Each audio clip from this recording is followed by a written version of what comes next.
What's up everyone? Welcome back again to my YouTube channel. So ngayon, pag-usapan natin kung paano nga ba mag-isa, okay, habang nagninegosyo, na kahit na madami kang problema, ay kaya mo pa rin magpatuloy.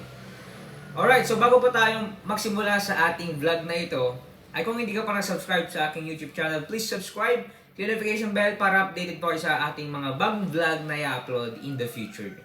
Ngayon, pag na-reach po natin yung 100k subscriber, ay magpapag-giveaway po tayo after this 2025. Alright, so let's go! Paano nga ba mag-isa habang nagninegosyo? Paano tayo magpapatuloy sa buhay? Alright, so as my stand, as my experience, binata akong nag-start ng negosyo. I have no girlfriend, I have no partner na kasama. So, sobrang challenging yun para sa akin.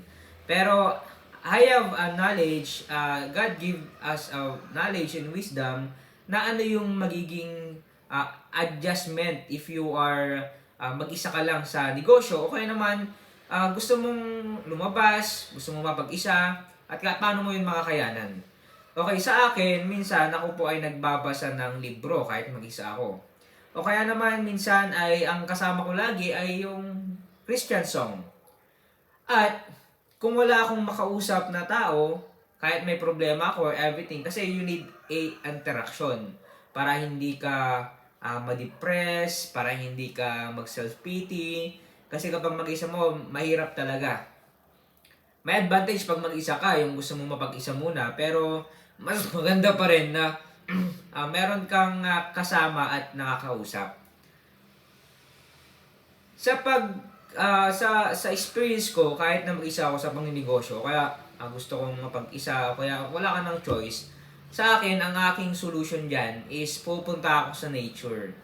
Okay? So, I am a nature lover, okay? And a coffee lover. Okay? Kapag pumunta ako sa nature, okay, kuha ako ng kape, tapos kinakausap ko ang Panginoon. So, I have many idea kapag nasa nature ka, nasa bundok ka, malapit sa ganito, sa mga tubig, basta mga falls, na nakapag-relax. Kasi, parang ang nangyayari is nakakahinga ka. Okay, meron kang fresh air, merong environment. At the same time, ay parang nakapag-isip ka ng mabuti. At the same time, kinakausap mo na lang Panginoon.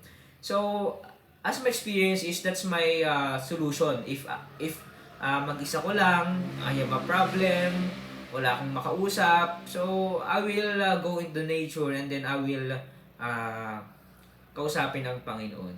So, mahirap maging negosyante pag mag-isa ka. Pero alam niyo po ba na ang Diyos ibibigay niya yung perfect partner or the right partner that you have. And I'm praying na sana Lord, yung magiging partner ko is wife ko na siya, at the same time she is my business partner para hindi na kami mahirapan. At the same time, we are the whole family that in the house, okay, well, in the watak-watak. Kaya yun yung prayer ko. Pero as of now, so I will going in the nature, so I will waiting for the right people, okay, that God give me. Okay?